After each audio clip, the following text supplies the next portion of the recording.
እያለቀስኩኝ ጀናዛውን አጠብኩት። እያለቀስኩኝ ጀናዛውን ቀበርኩት። አላህ ይዘንለት። ሼር አድርጉላቸው። እነዛ ከአላህ መንገድ አፈንግጠው የሰው ህይወት ለማበላሸት ሲህር እየሰሩ ያሉ ሰዎች ጋር አላህ ቀልብ ይስጣቸው።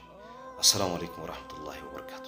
ያኔ በልጅነት እድሜ በህፃንነቴ ሁለተኛና ሶስተኛ ክፍል ያለውኝ ያስተማረኝ ምርጥ መምህር ያኔ አምባሻና ብስኩት ብርቅ በሚሆንበት ሰዓት ላይ ብስኩት ሲገዛልኝ ነበር።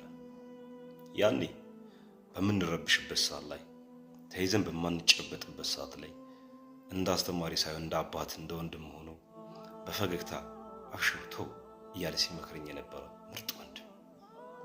በህይወት ዘመኑ አንድ ቀን ሲኮሳተር አይቼው አላውቅም። አንድ ቀን መጥፎ ሲናገር ሰምቼው አላውቅም። ኢቭን አሁን ድረስ አድጌ ጓደኛ አድጌ እስከምቀርበው ድረስ አንድ ቀን መጥፎ ነገር ሲናገር ወይ ሰው ላይ ሲቆጣ ሲኮሳተር አይቼው አላውቅም። ነገር ግን ጀናዛውን መጣ። ዛሬ ጀናዛውን መጣ። ጀናዛ ማጠቢያ አልጋ ላይ ተንጋሎ አየሁት። ውስጤን አልቻለም። ነገር ግን ግዴታ ነው። ምን ሆኖ ነው የሞተው ብዬ ጠየኳቸው። ከፎቅ ላይ ራሱን ጣለ። ከዚህ በፊት ራሱን ለማጥፋት ሙከራ አድርጎ ነበር። የቀራ ሰው ነው፣ የተማረ ሰው ነው።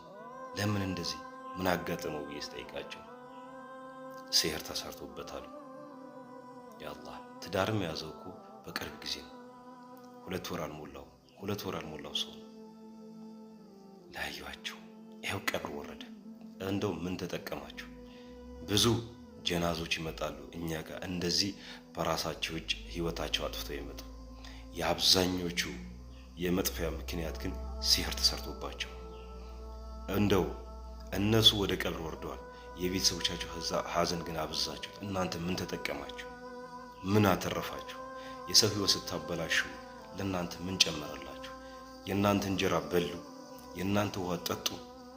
አላህ አደብ ይስጣችሁ፣ አላህ ቀልብ ይስጣችሁ። እንግዲህ ይህን እየሰራችሁም እያሰራችሁም ያላችሁ ሰዎች ነገ አላህ ፊት ትጠየቁበታላችሁ።